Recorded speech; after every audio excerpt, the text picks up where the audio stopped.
Hola, buenas tardes a todos. En nombre de la Asociación de Exalumnos del Colegio les doy la bienvenida. Estamos hoy en otra de nuestras charlas de temas de actualidad y de interés general.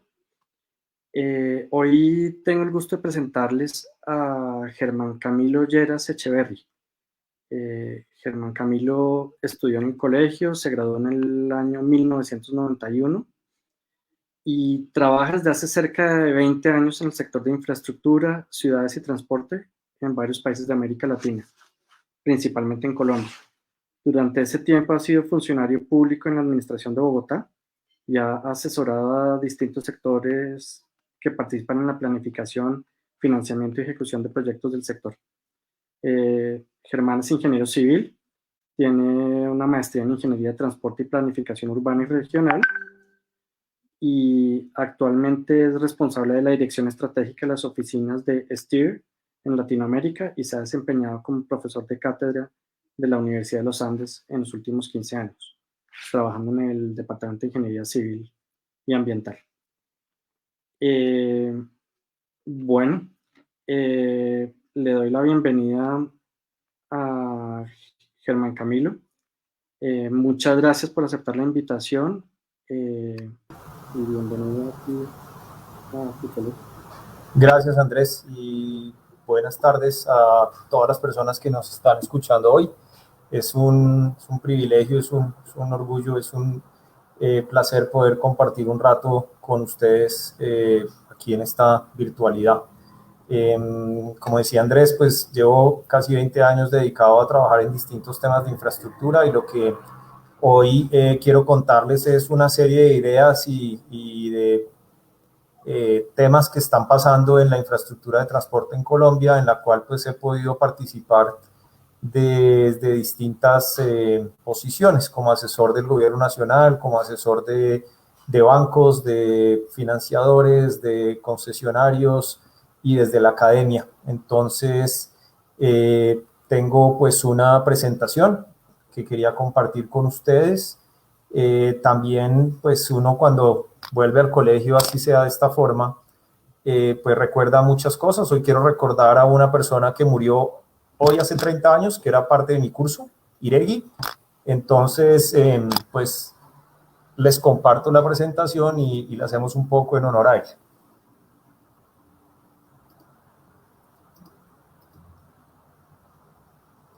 ¿Me cuenta, por favor, Andrés o alguien cuando pueda ver la presentación?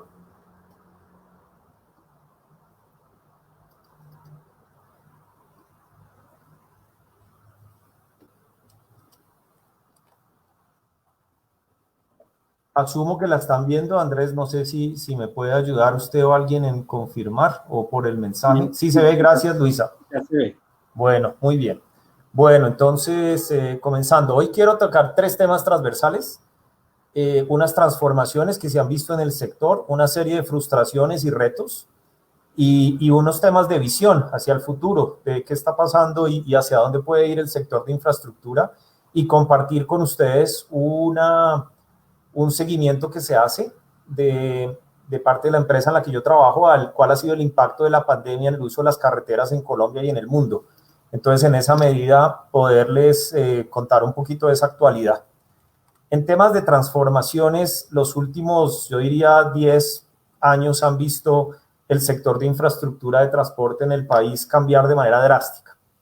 Y eso es lo que quiero, con eso es lo que quiero comenzar. Quiero comenzar con esa historia. Ese mapa que ven ahí es un mapa que, aunque no es muy bueno en mi perspectiva, desde la perspectiva cartográfica, muestra un poco el cubrimiento de una serie de proyectos que hoy en día están bajo el esquema de concesión del sector privado. Entonces, eso es una de las grandes transformaciones.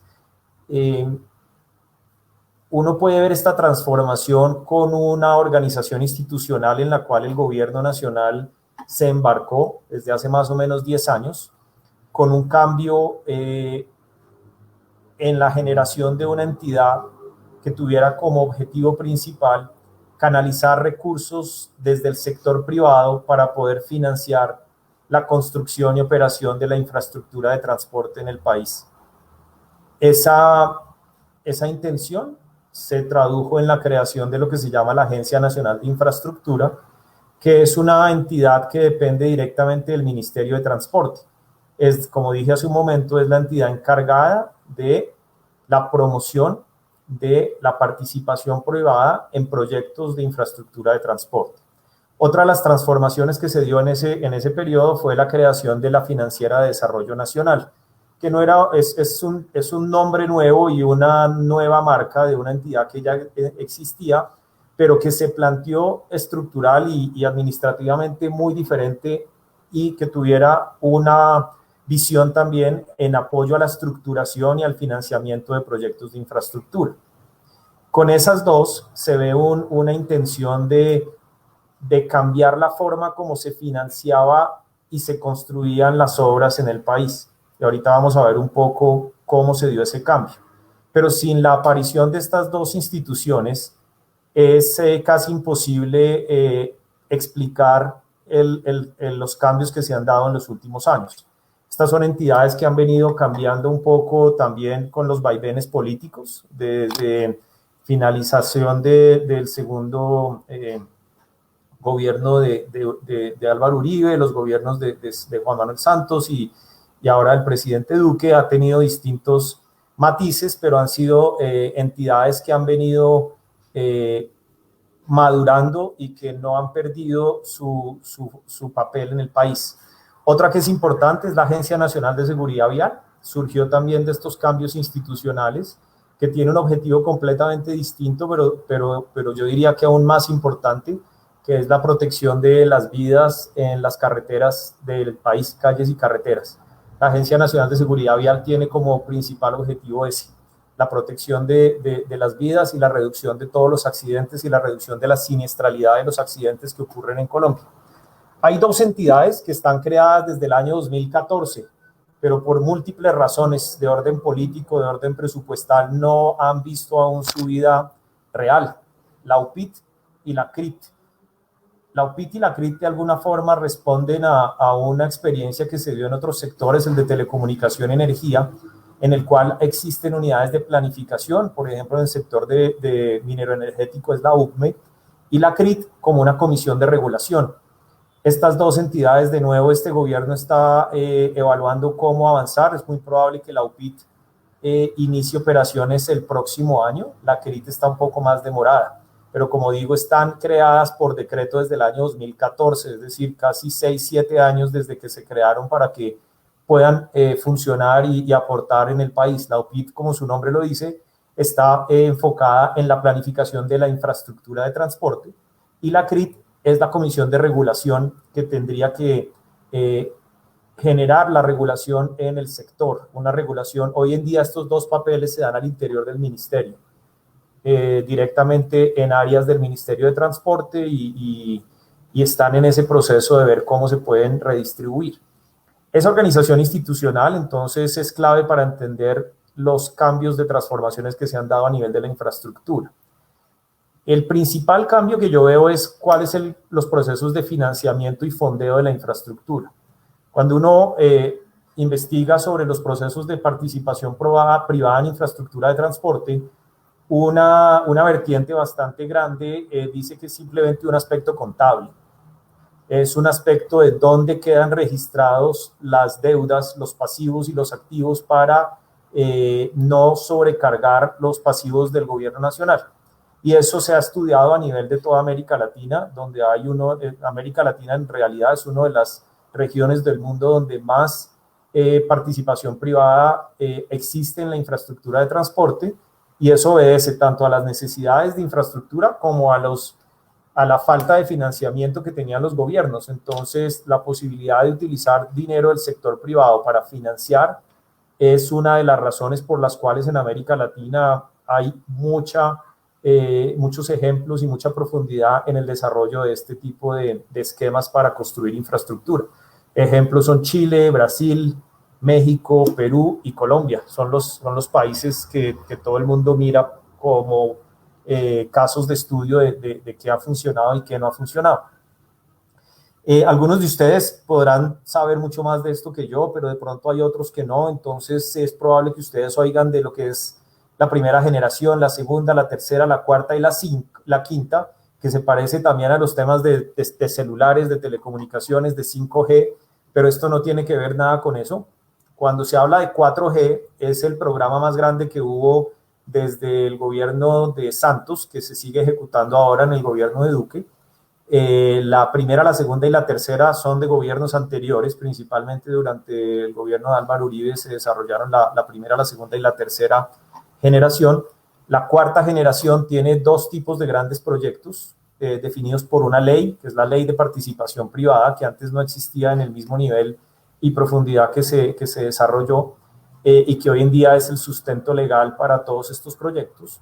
Y ahí se consideran dos tipos de iniciativas para desarrollar proyectos. Las iniciativas públicas, que son aquellas que vienen diseñadas y definidas por un interés de gobierno, y puede ser el gobierno nacional o pueden ser gobiernos departamentales o gobiernos municipales. Hoy lo que estoy hablando es principalmente de gobierno nacional, pero las hay desde los otros niveles de gobierno.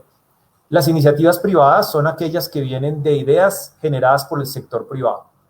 Esas ideas del sector privado tienen un curso legal definido también dentro de los marcos y regulaciones y pueden llevar a que el mismo originador de la idea luego sea el que la implementa, la diseña, la construye, la opera, o puede ser que otro lo haga. Cada uno de esos tiene sus procedimientos establecidos en la ley. Voy a hablar principalmente de la cuarta generación, pero es importante resaltar que en este momento el gobierno está embarcado en la quinta generación, que se está viendo también como un proceso de mejora sobre la cuarta, pero como un vehículo de inversión para la recuperación económica del país. Y ahorita vamos a ver algunos números de qué implica en términos de inversión en los próximos años. Los programas de cuarta generación son principalmente asociados a carreteras y se clasifican en las siglas de lo que normalmente se llama DBFOM, por palabras en inglés. Básicamente esto implica el diseño, la construcción, el financiamiento, la operación y el mantenimiento de carreteras principalmente. Es decir, el gobierno le traslada al sector privado todas esas tareas. Desde el punto de vista del financiamiento, es un financiamiento privado, es decir, que se acude a capital directamente de empresas, equity, o a préstamos o emisiones. En este momento hay varios proyectos que se han financiado con emisiones en el mercado de capitales de Estados Unidos.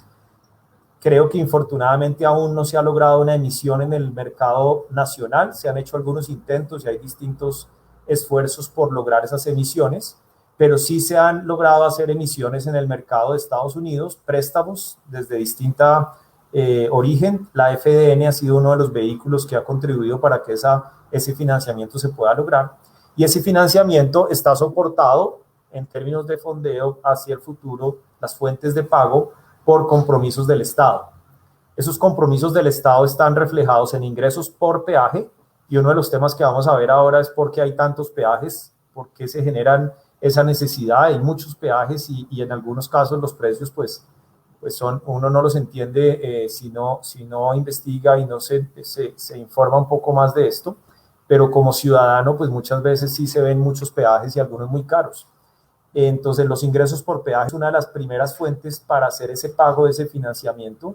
Las vigencias futuras, que están asociadas a procesos que se hacen sobre el presupuesto de la nación, en el cual el Ministerio de Hacienda, entre comillas, separa unos fondos de presupuestos futuros para hacer pagos cuando se cumplan una serie de condiciones. Hay otra fuente que se llaman diferencias de recaudo, que sin entrar en mucho detalle es una especie de seguro en el caso en el que los ingresos por peaje estén por debajo de cierto nivel. El gobierno en algunos años de la ejecución del contrato puede entrar a hacer unos pagos para compensar esas diferencias. Tenemos además el aspecto principal de que en la cuarta generación no hay anticipos, es decir, el gobierno no le entrega a los privados dinero al inicio de la obra. Eso implica que el privado tiene que conseguir su financiamiento y al mismo, pues por un poco la misma razón, en este momento muchos de los proyectos, si uno simplemente dijera de quién es el dinero, de quién es el activo, pues estaría a manos del sector financiero y del equity que hayan aportado algunos de los socios de las empresas que se ganaron estos proyectos. Y finalmente, todo este proceso está cercano a lo que se llama pagos por disponibilidad, es decir, el Estado solo comienza a pagarle a los concesionarios una vez las obras estén terminadas y las obras estén a servicio de la comunidad. Y esa es un poco la filosofía que hay detrás de Cuarta Generación. Hay otro elemento que no voy a entrar en un gran detalle en este momento, pero hay dos links que son unos links ahí bastante complicados, pero no sé si pueda compartir uno de ellos un momento. Voy a hacer el intento de compartir uno de los dos.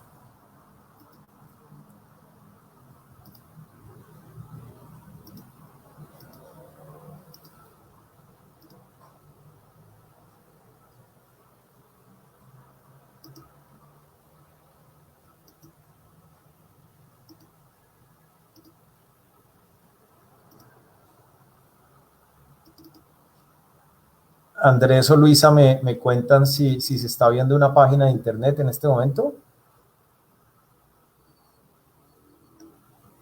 Listo, Milena, muchas gracias. Entonces, esta es una página que es del Gobierno Nacional, del Ministerio de Transporte, y entonces uno puede entrar aquí y mirar los proyectos del Invías de la ANI, por ejemplo. Entonces yo me muevo aquí y vamos a escoger, por decir algo, uno que esté bastante ya ejecutado en cuarta generación. Aquí hay muchos de las antiguas generaciones. Entonces, por ejemplo, que es la carretera Bucaramanga-Barrancabermeja-Yondó. Es una carretera que pasa por Hidrosogamoso y llega al Valle del Río Magdalena. Una carretera que tiene un valor en CAPEX de 3 billones de pesos. Estos son millones de pesos yo creo que son del 2018. Cifras en millones de pesos constantes del 2018. Y muestra que es una carretera que a la fecha se inició su construcción en noviembre del año 2016, debe terminar en mayo del 2021, y si ustedes ven, a esta fecha debía llevar una ejecución en obra del 71.49%.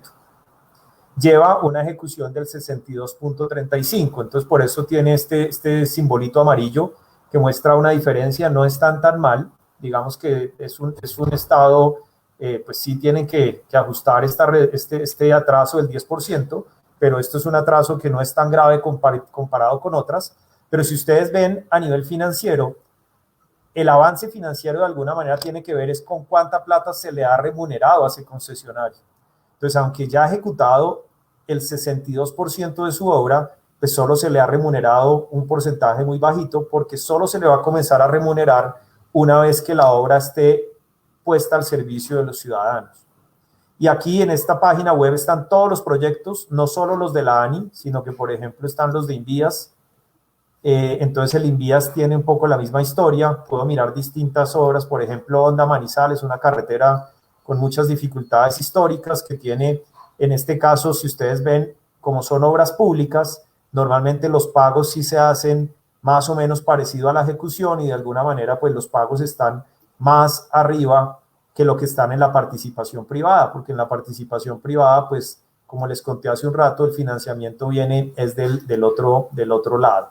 Entonces, de alguna manera, lo que quería mostrar, más que mostrarles los avances que están ahí, es también poner de presente que hay una transformación en la cantidad de datos que hay para uno como ciudadano o como consultor o como académico, hacerle seguimiento a lo que está pasando, a los contratos que se están ejecutando, qué se está pagando, qué obras están atrasadas, qué obras están yendo de acuerdo al cronograma. Entonces hay dos links que espero que los puedan después ver. Sin embargo, no son difíciles de encontrar. Uno se llama el GPI del Ministerio de Transporte y el otro sí es un poquito más difícil, pero son los datos abiertos de la ANI. Cuando uno entra ahí, está mucho más completo. Ese programa que está en Power BI tiene una descripción muy detallada de cada uno de los proyectos, y esa es una de las transformaciones también que creo que es importante para la ciudadanía. En términos de ver eso en qué se refleja, ese mapa que tenemos a la izquierda en anaranjado y en azul son concesiones de cuarta generación. Entonces, un programa muy ambicioso en el cubrimiento del país. Si ustedes ven, cubre toda la zona, digamos, en el Caribe, tiene la gran mayoría del Caribe, sus vías principales están bajo este esquema de concesión. La conexión entre Medellín y Urabá, y Medellín y la salida hacia Montería, Sincelejo y luego Cartagena, Barranquilla, también hacen parte de esto. Toda la conexión entre Barrancabermeja y Cúcuta está incorporada. Era generación que estuvo inmersa en uno de los temas que vamos a tocar ahorita un poco, que tiene que ver con corrupción, transparencia en la contratación, etcétera. Y a la derecha se ve la cantidad de peajes. Entonces lo que vemos es un grupo de peajes que cubren también casi que de manera equivalente la geografía más que nacional, la geografía económica y de población, porque pues como se ve también, la región de la Orinoquía y de la Amazonía pues son regiones que no tienen un cubrimiento, y el Pacífico también, tienen unos cubrimientos muy bajos de acceso de vías. Eso hay distintos estudios que muestran que eso tiene relación con el desarrollo económico, que tiene relación con la presencia de actores ilegales, con minería ilegal. Y aunque pues hay un debate muy, muy grande sobre los aspectos ambientales, de si las carreteras abren unos espacios para que llegue una afectación a ciertas áreas, al mismo tiempo hay ciertas personas que argumentan que la falta de presencia estatal y la falta de carreteras también incentiva a que actores ilegales hagan intervenciones sobre el ambiente que tampoco son beneficiosas. Ahí hay un debate muy interesante sobre el papel del medio ambiente y el desarrollo de la infraestructura. Aquí, para completar, la ANI y las cuarta generación, aunque no es exactamente igual, tienen un paquete de aeropuertos también bastante grande. No funcionan exactamente igual a lo que presenté hace un rato en términos de las vigencias futuras, de los diferenciales de recaudo. Los aeropuertos y los ferrocarriles están estructurados de una manera distinta, pero la mayoría de los grandes aeropuertos del país también hacen parte de concesiones que están siendo administradas por actores privados. Esos colores que se ven ahí tienen que ver con los grupos de concesiones. El de Bogotá está solo, que es el aeropuerto más grande del país, el segundo o tercero de toda América Latina en pasajeros, si no estoy mal, tercero, y el primero de toda América Latina en carga. Es un aeropuerto muy importante para toda América Latina. O era antes de la pandemia. Vamos a ver cómo se da esa recuperación, que el sector de la infraestructura de transporte aéreo es uno de los que se ha visto más afectado por esta situación en la que estamos viviendo. El de Cali también está solo, y luego el azul es un grupo que tiene el área de Chocó, Antioquia y Córdoba y el Urabá. Tenemos otro grupo que tiene Santanderes, Valledupar, Santa Marta y Riohacha, y los aeropuertos de Barranquilla y Cartagena separados. También hay concesiones ferroviarias. De esas hay básicamente 3 líneas ferroviarias, una que va desde La Dorada hasta Chiriguaná en el Cesar, y de Chiriguaná a Ciénaga, otra que va de Belencito aquí a Bogotá, y otra que es la malla del Pacífico, que sale de Barrancabermeja, llega a Cali y tiene la variante hacia el norte, llegando teóricamente hasta La Pintada, pero en realidad está mucho más abajo, si no estoy mal, hasta el área de La Tebaida, en cercanías de Armenia. De esas vías férreas, la única vía férrea que tiene una operación realmente material y significativa es la que se da entre Chiriguaná y Ciénaga, que tiene uno de los niveles de eficiencia de transporte férreo más grandes de América Latina. Nosotros aquí no vemos mucho transporte férreo, pero Colombia tiene unos niveles de eficiencia de transporte férreo muy elevados. Lo que pasa es que están concentrados únicamente en el transporte de carbón, en ese sector entre las minas y los puertos. Pero es el tercer país de América Latina que más carga mueve en ferrocarriles, y el resto sí está básicamente a una utilización muy, muy por debajo de lo que podría ser. Hay operación en este momento férrea entre Chiriguaná y La Dorada, hay operación férrea entre Belencito y Bogotá, y en este momento no hay operación férrea en el Pacífico.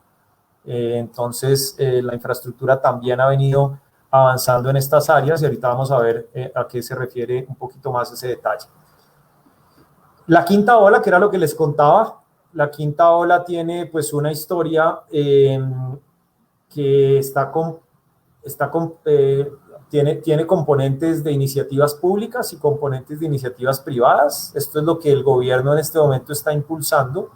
Tiene lo que se llama la iniciativa privada de Alosur, que es el ingreso a Bogotá por la avenida longitudinal de Occidente, entrando básicamente desde Soacha, pasando por Mosquera y llegando a la calle 13.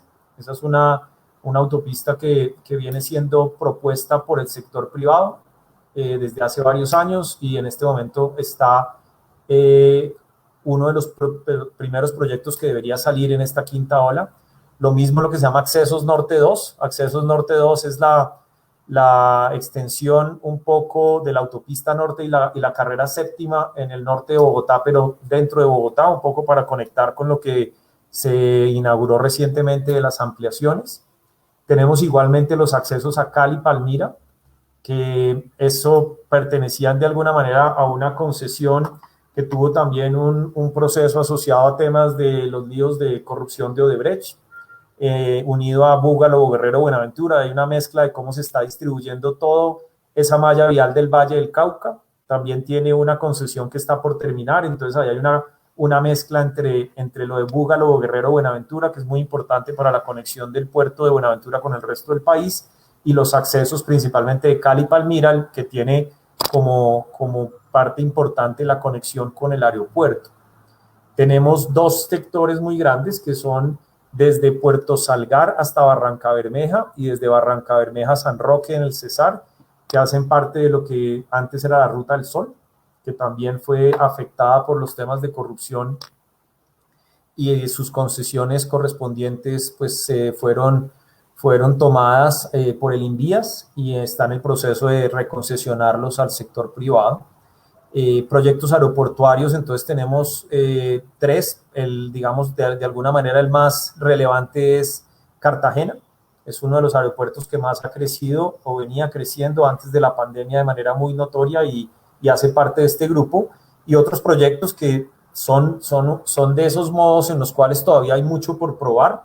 Es la recuperación de la navegación en el río Magdalena y en el canal del Dique, y la recuperación de la operación férrea entre Dorada y Chiriguaná. Estamos hablando de 18 billones de pesos, ¿sí? 18 billones, en este sentido es una inversión bastante grande. Si yo paso a la siguiente, estamos hablando entonces que entre el año 2020 y 2027, los próximos 7 años, los proyectos de cuarta generación requieren o van a significar una inversión de 26 billones de pesos que provienen del sector privado, y en 5G 18 billones de pesos en lo que se llama la primera ola. Y la Ruta del Sol tiene más o menos 1 billón. Entonces, en inversión de CAPEX estamos viendo 45 billones de pesos, y la ANI estima que eso debería generar cerca de 1.250.000, 1.260.000 empleos directos e indirectos. Entonces, esto es parte de lo que uno estaría viendo que debería ocurrir. Algunas cosas que uno ya ve, a ver, unas obras que pues uno las ve, y desde la perspectiva de ingeniería civil son obras muy monumentales, son obras difíciles de ejecutar, son obras que tienen los retos de la geografía colombiana, que cuando yo trabajo en estos temas agradezco todo el proceso de las excursiones del colegio. Yo, afortunadamente, una de las cosas que más me gusta de trabajar en esto es que uno puede salir y puede recorrer el país, y puede ir y visitar estas zonas y conocer la gente y conocer los sitios en donde se están haciendo algunas de estas obras, y eso a mí me recuerda a las excursiones, y valoro mucho eso que el colegio me dio en su momento. Estas dos fotos son la de arriba a la izquierda, hace parte de la carretera que une Barranquilla y Cartagena, un tema ambiental muy complejo ahí en las ciénagas de salida de Cartagena, que hasta ahora se ha visto como un buen ejemplo. Hay que ver un poco más hacia el futuro cómo va a desarrollarse, pero ahí la concesionaria trabajó mucho el tema ambiental y trabajó los temas sociales que tienen que ver con pesca y con algunas comunidades que vivían directamente cerca de este sector. Este es el viaducto de la Ciénaga saliendo de Cartagena hacia Barranquilla. Y la otra foto corresponde a lo que se llama la concesión La Pintada. La concesión La Pintada hace parte de 3 vías que se llaman Pacífico 1, Pacífico 2 y Pacífico 3, que permiten la conexión básicamente entre el Valle del Cauca, el norte del Valle del Cauca y Medellín. Este es un túnel que está en cercanías de donde se junta el río Cauca con un río que se llama Mulatos, que es un conjunto de túneles y viaductos bastante grande, que ha sido un reto bien interesante para la ingeniería. En la parte de abajo de esa foto, no sé si todos lo alcanzan a ver, se ve la vía actual. ¿Sí? La vía actual va pegada al río, tenía unos temas de vulnerabilidad a inundaciones, de dificultades de ampliación, y parte de eso se solucionó con la construcción de estos túneles y los viaductos. Entonces, esto es un poco las transformaciones que hay. Ahora algunas frustraciones, y comienzo con una foto un poco emblemática de la caída del puente de Chirajara allí en la vía Bogotá-Villavicencio. Y digo frustraciones porque cuando uno mira cuáles son las frustraciones y retos, pues el primero es que la ingeniería sigue teniendo la necesidad de aprenderse, de reforzarse. La ingeniería civil, llamémosla así, pura y dura, por más de que haya todos los temas de tecnología, todos los temas asociados a Internet, es necesario que se refuerce la educación y la formación en ingeniería estructural, sísmica, geotécnica, hidráulica, topografía, etcétera, etcétera. Estamos viendo cómo se caen algunos puentes, cómo hay problemas de estabilidad de taludes. El país es un país difícil geológicamente, pero hay la forma de hacer la tarea, y hay algunas que están siendo exitosas, otras que tienen estas dificultades, y en esa medida pues es al mismo tiempo una frustración y un reto. Estas fallas han sido sujeto de investigaciones. Es bien importante e interesante mantener pues un poco informado sobre qué es lo que está ocurriendo que genere esos problemas. El tema de transparencia en la contratación. En cuarta generación, si uno revisa, no ha habido problemas asociados a corrupción. Y ese es uno de los elementos que más se resaltan en el proceso de 4G. La mayoría de los procesos que están asociados a corrupción obedecen a generaciones anteriores o ampliaciones, pero en la mayoría de los proyectos de 4G ha sido un proceso de un tamaño financiero tan grande que frente a la transparencia en la contratación ha sido un éxito. Eso obviamente tiene distintas versiones, hay observaciones al respecto, pero comparado con otros procesos puede dar digamos, un parte de que ha sido bien ejecutado en ese sentido. Hay una frustración y un reto para el país, y es que el modo ferroviario sigue estando por debajo de las expectativas del país. Hay casos y zonas en donde el modo ferroviario puede prestar un servicio económicamente viable, que tiene efectos en contaminación, que tiene efectos en accesibilidad de la población al transporte, que lo justifica. Hay otros en donde no es tan fácil justificarlo.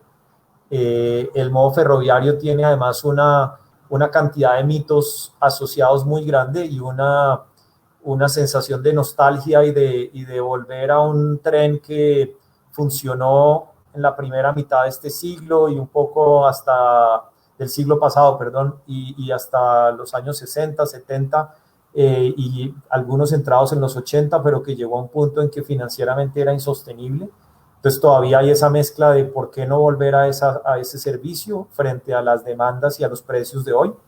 Y por el otro lado, de alguna manera también unido a algunos aspectos de nostalgia, pero también a unos aspectos realmente válidos de reducción de costos y de costos financieros, de costos reales, monetarios, pero también de costos económicos y de beneficios sociales y ambientales, de recuperar la navegación del río Magdalena, por lo menos desde Barrancabermeja hacia Barranquilla y Cartagena. Son dos que están un poco quedados. La última vez que se adjudicó una concesión para la recuperación de la navegación del río Magdalena, también estaba dentro de los procesos asociados a Odebrecht, y también tuvo que ser retomado por la Nación, y en este momento, como lo vimos ahorita en el de 5G, hace parte de ese nuevo proceso que se está estudiando.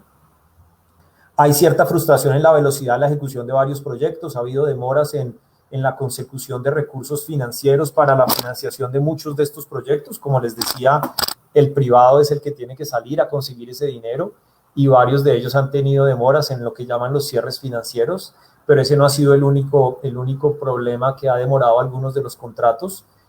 Temas ambientales, temas constructivos, temas con comunidades, son algunos de los que uno puede nombrar en ese proceso.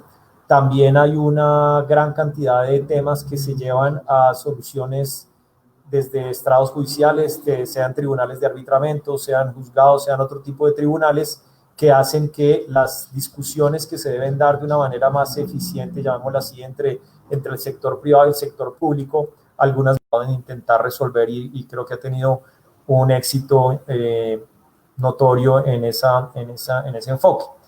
El tema de licenciamiento ambiental y consultas previas es un área que todavía se debe mejorar.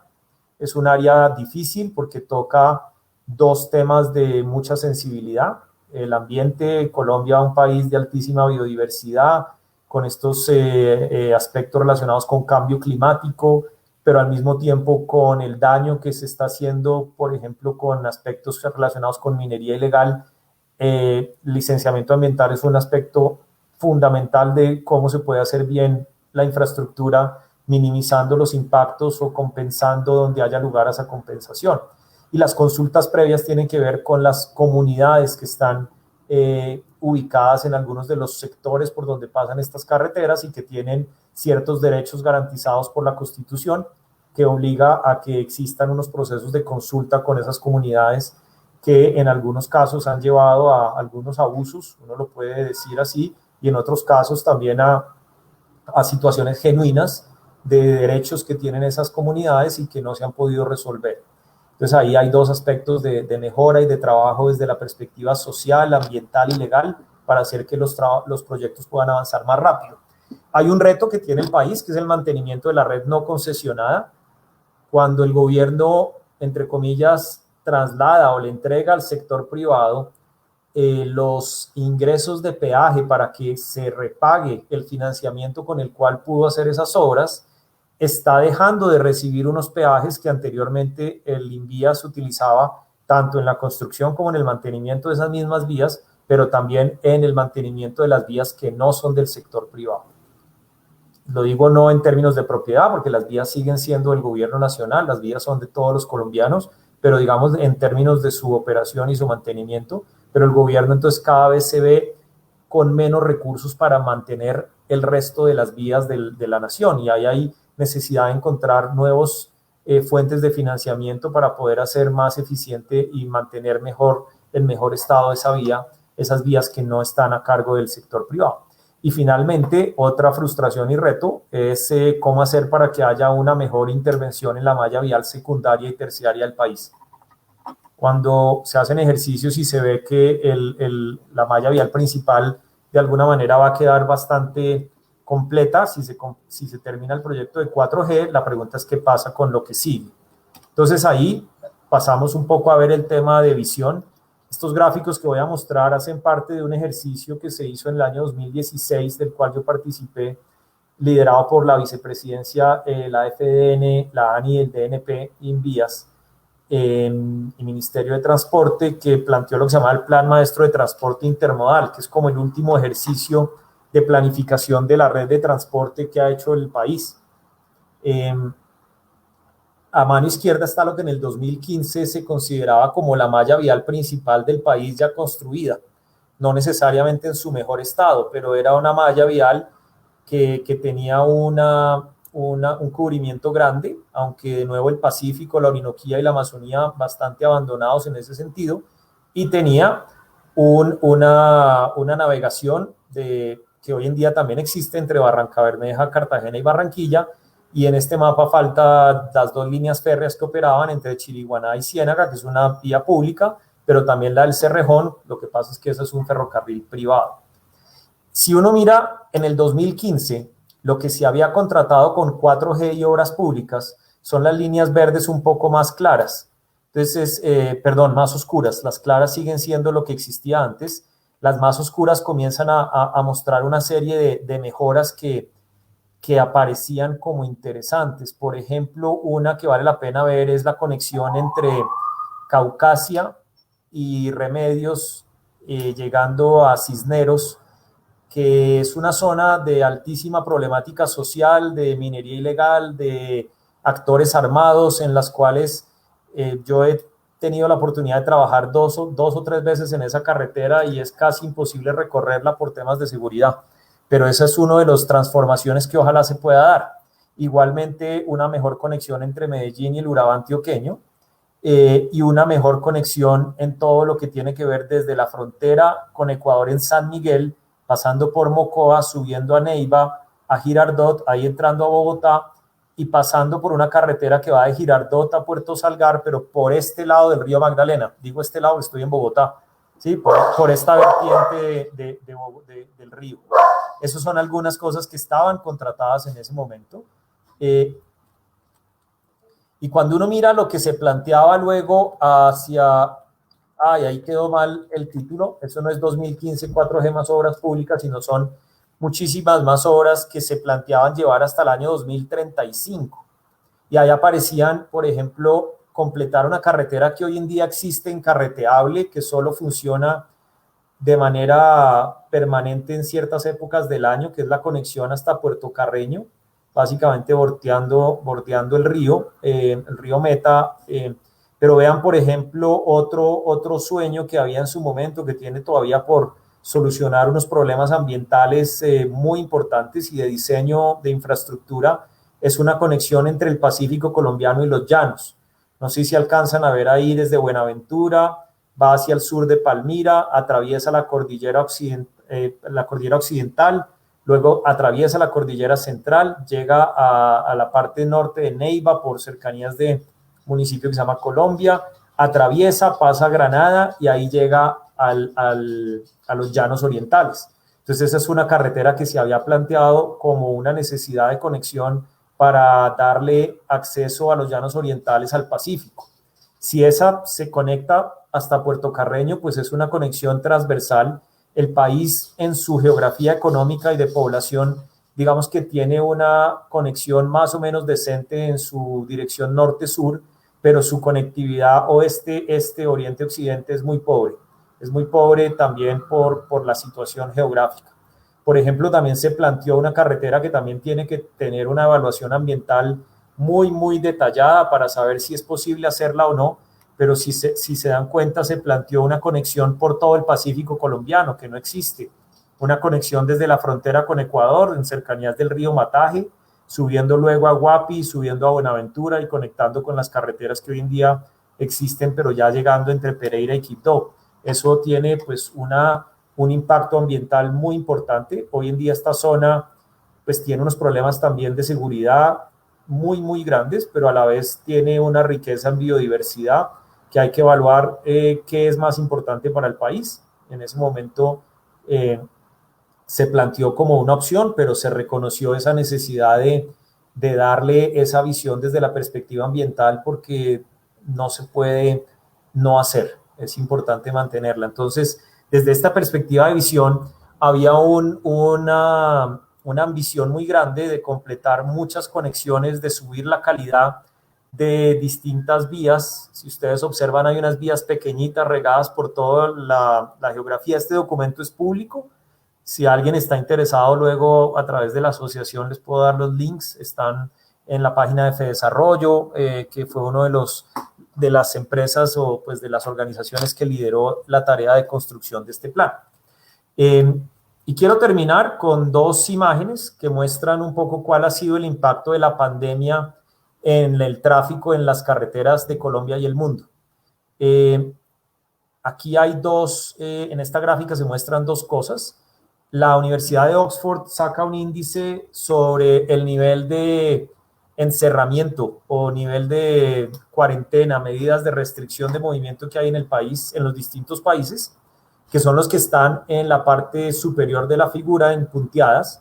Entonces, por ejemplo, se ve que Chile está mucho más restrictivo que nosotros, que Colombia.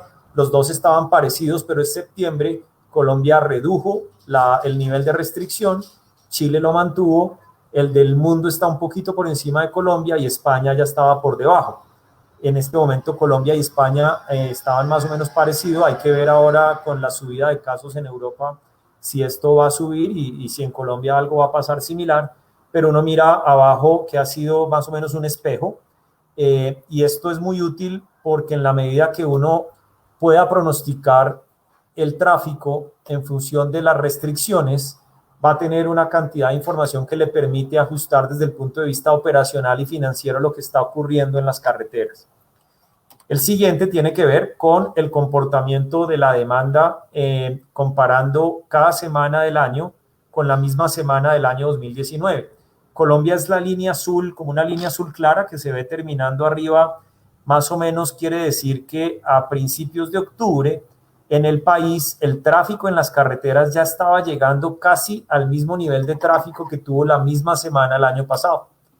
Pero tuvimos una época allá en abril en la que teníamos 75% menos del tráfico de abril del año anterior, y a partir de ahí ha venido creciendo, y esto pues le hacemos seguimiento a distintos peajes en todo el mundo.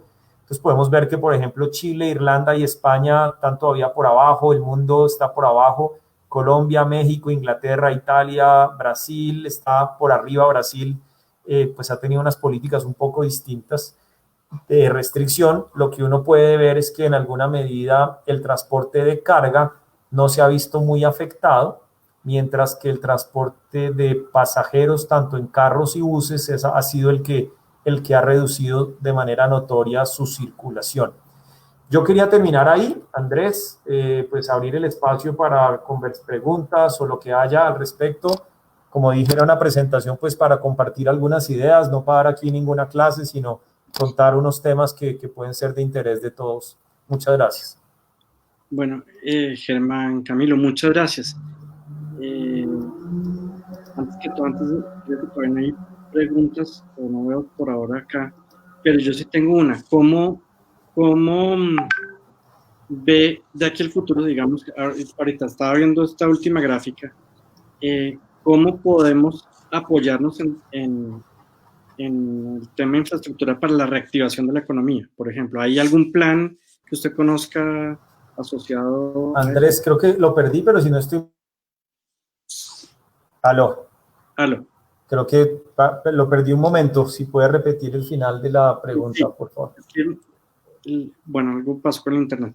No, le estaba comentando que asociado a la última diapositiva, con lo que veíamos de carga y versus pasajeros, ¿qué perspectiva se ve ahorita después de que está iniciando la reactivación? ¿Hay algún plan para apoyarse o apalancarse en estos desarrollos de infraestructura para la reactivación de la economía? Sí, eso se ha venido hablando desde los contratos de cuarta generación, para darles todo el apoyo para que puedan reiniciar. Han tenido que pasar por unos procesos bien difíciles de acomodarse a todos los temas de bioseguridad, pero incluso en la época en la que no había mucho tráfico, sé que algunos proyectos pudieron avanzar mucho más, porque de hecho al no tener tráfico pudieron ejecutar obra y pudieron hacer un trabajo que de pronto en otras épocas no podían hacer. Entonces hay un lado que tiene que ver con empleo y generación de actividad económica en el campo, en las zonas donde se dan esos proyectos.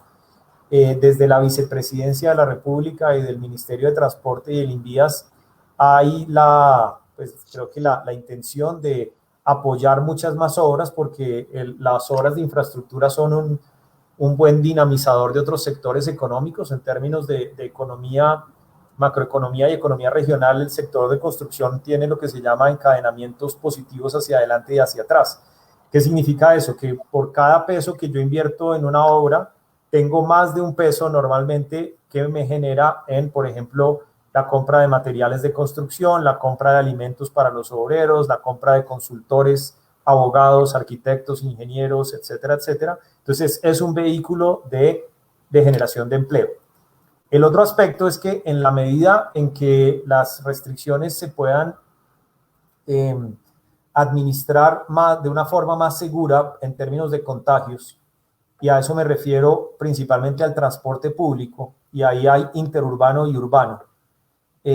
Las actividades económicas que dependen de que las personas tengan que ir a su lugar de trabajo van a poder tener una mayor dinámica. Entonces yo sí creo que la infraestructura de transporte en este caso es un vehículo que podría ayudar a una recuperación económica mejor. ¿Qué puede estar un poco al otro lado? Las dificultades de financiamiento, las dificultades de crecimiento de la economía que traen unas incertidumbres sobre qué va a pasar, sobre los precios de insumos. Entonces, eso es como el otro lado de la balanza. Pero en definitiva, Andrés, sí creo que es una posibilidad de utilizarlo para el beneficio y la recuperación económica. Perfecto, muchas gracias, Germán. Más preguntas, yo no veo acá más preguntas. Yo veo comentarios, pero como de agradecimiento pero no preguntas específicas. Si alguien tiene, por favor, a la orden. Sí, Diego Rodríguez, Germán, muchas gracias por la presentación muy completa. De acuerdo.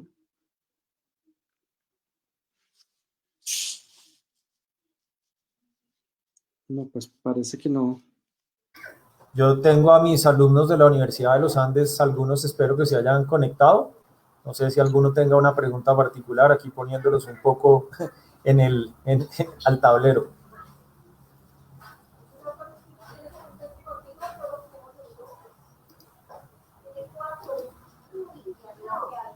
Luis Miguel, ¿qué hubo? ¿Cómo está? Me alegra que esté ahí conectado. Luis Miguel también sabe del tema. Hay una pregunta, ¿la leo, Andrés? ¿O usted quiere leer? Sí, adelante. Antonio José García pregunta, ¿usted cree que las decisiones asociadas a la inversión en infraestructura están politizadas acorde con el peso político de las regiones y su poder electoral? Y luego complementa esto en línea con la dificultad que existe en gestionar en las regiones la ejecución de obras de infraestructura dada la autonomía de las regiones otorgadas por la Constitución del 91. Eso es una pregunta muy, muy importante. Yo creo que es imposible aislar los temas políticos de esas decisiones, ¿sí? Creo que es imposible hacerlo. Creo que en algunos casos creo que tiene cierto beneficio. Pero hay que saberlo validar, hay que saberlo evaluar, hay que saber cómo, cuando no se hace, digamos, por fuera de los mecanismos políticos establecidos, yo creo que es genuino. Cuando yo tuve la experiencia de trabajar en la formulación del Plan Maestro de Transporte Intermodal, estuvimos visitando con el grupo que trabajaba muchas de las regiones del país. Y cuando uno va y se reúne con los alcaldes, con los gobernadores, con los gremios, todos tienen una serie de proyectos que históricamente han venido generando una presión para que se hagan. Y siempre están ahí. Entonces, yo creo que es imposible aislarlas. Entonces, en esa medida, yo creo que esas decisiones sí tienen ese componente, Antonio José. Pero la segunda parte tiene un poco de más profundidad y de importancia en la respuesta.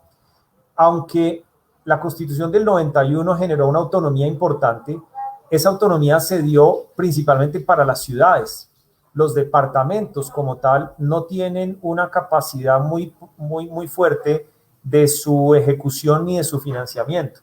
Entonces los departamentos son unas entidades, si se quiere, débiles, con excepción de 2 o 3 departamentos, por decir algo, digamos, los que normalmente aparecen pues son Antioquia, Valle, Atlántico, Cundinamarca, que tienen capacidad y tienen recursos, pero la mayoría de los demás departamentos no tienen esa posibilidad. Entonces, siguen dependiendo del gobierno nacional, tanto para su financiamiento como para la contratación de las obras.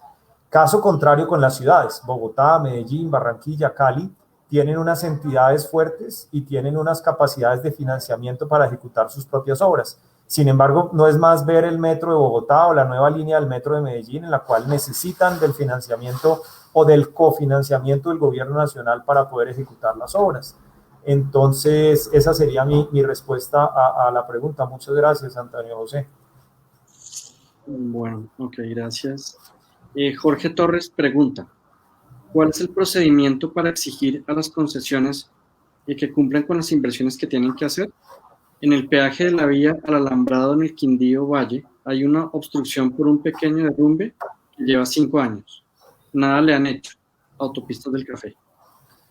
Bueno, esos mecanismos dependen de cada contrato y como le dije, hay básicamente 4 generaciones contractuales. Entonces, cada uno de los contratos va a tener mecanismos para poder ejecutar, digamos, niveles de servicio. Entonces, algunos de ellos van a través de interventorías, miden lo que se llama capacidad, digamos, de circulación.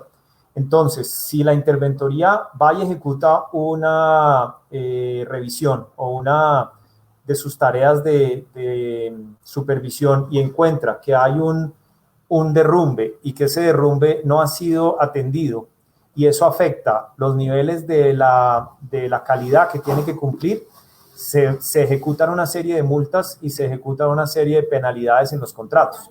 Entonces hay que ver cada uno de los contratos cómo tienen el caso específico de Autopistas del Café.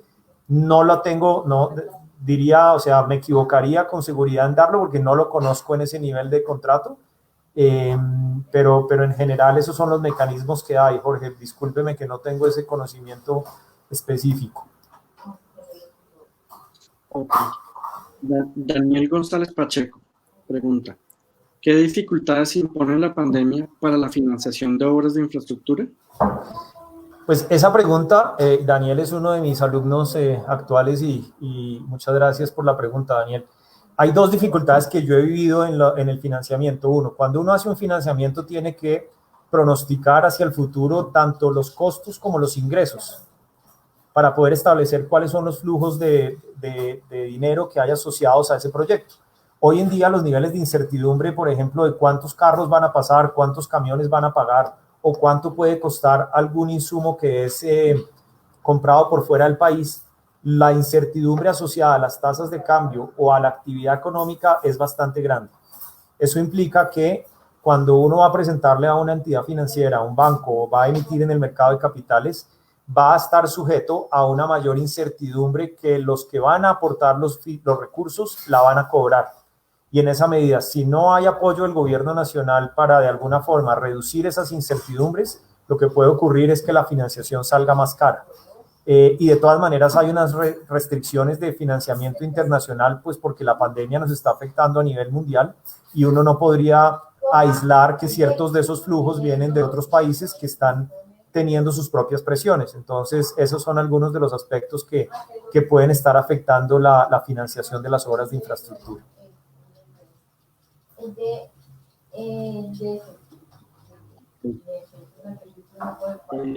Bueno, no, Antonio José García y Jorge Torres le ponen un mensaje de agradecimiento. Creo que no hay más preguntas. Bueno, no sé. Sí, aquí hay otra. Manuel Navas. Mirando la perspectiva de decisiones de mediano plazo de los actuales estudiantes del colegio, ¿qué profesiones cree usted que van a tener mayor demanda en proyectos de infraestructura del futuro? Una pregunta muy importante y saludos a Manuel. Pues yo creo que la ingeniería civil sigue siendo necesaria. El hecho de que se nos estén cayendo puentes y derrumbando carreteras implica que todavía se necesitan muy buenos ingenieros civiles dedicados a la ingeniería civil pura y dura, llamémosla así. Entonces yo invitaría a que sigan estudiando esa carrera. Pero al mismo tiempo hoy en día uno ve cómo la cantidad de datos que hay ayuda a tomar mejores decisiones, tanto en el sector financiero como en el sector de los diseños de ingeniería, de la operación. Entonces yo creo que matemáticos, físicos, científicos de datos son profesiones que están a la orden del día en servirle mejor al sector. Y eso es algo que en Colombia apenas está transformándose y creo que hay una profundidad para aprovechar mucho más ese tipo de profesiones. Yo adicionaría a ellas los temas sociales, la capacidad de entender las relaciones con las comunidades, de cómo hacer más fáciles y más beneficiosos para todas estas obras, entender cómo el gobierno y el sector privado cuando entra en un proyecto de construcción puede dejar unas huellas mucho más positivas de las que corresponden únicamente a generar una forma de comunicación. Entonces, los temas que son asociados al desarrollo de comunidades sociales también están presentes ahí. Los que les guste el derecho, los que les guste la economía, las finanzas, se van a necesitar. yo tengo muchísimos amigos abogados, pero es bien, creo que hay mucho más abogado del que se necesitaría ahí. Saludo a todos los abogados abogadas que estén conectados, pero se necesitan y se necesitan muy buenos que ayuden que los proyectos y los contratos estén mejor escritos, estén los mecanismos de solución de conflictos estén mucho más expeditos y que generen soluciones más rápidas y más eficientes para todas las partes. Ese es un ejemplo. La infraestructura necesita todo. Por ejemplo, no mencioné el tema arqueológico. Hay un tema bastante fuerte a nivel arqueológico con todas las carreteras. Casi siempre que se hace una excavación, que se hace una perforación, se encuentran vestigios arqueológicos. Es importante que haya arqueólogos al servicio de este sector que muestren dónde hay que preservar, dónde hay que hacer acciones para rescatar algunas, por ejemplo, ruinas o momias. Todo ese tipo de cosas se han encontrado en 4G por todo el país. Entonces van desde la arqueología hasta la ingeniería civil pura y dura, pasando por todas las demás. Perfecto. Bueno, Germán, no, yo creo que ya el tiempo se nos está terminando. Nuevamente, la verdad, muy buena presentación, muy, muy interesante. En nombre de la asociación y de todos los que estuvieron conectados, le quiero nuevamente dar las gracias. Y bueno, muchas gracias. No, muchas gracias por la invitación. Espero que haya sido de interés y que este espacio que la asociación ha generado pues pueda seguir acogiendo distintas experiencias y posibilidades de conversar con todos los exalumnos y otras personas que se unan. Muchas gracias, Andrés. Muchas gracias a la asociación por la invitación. Gracias.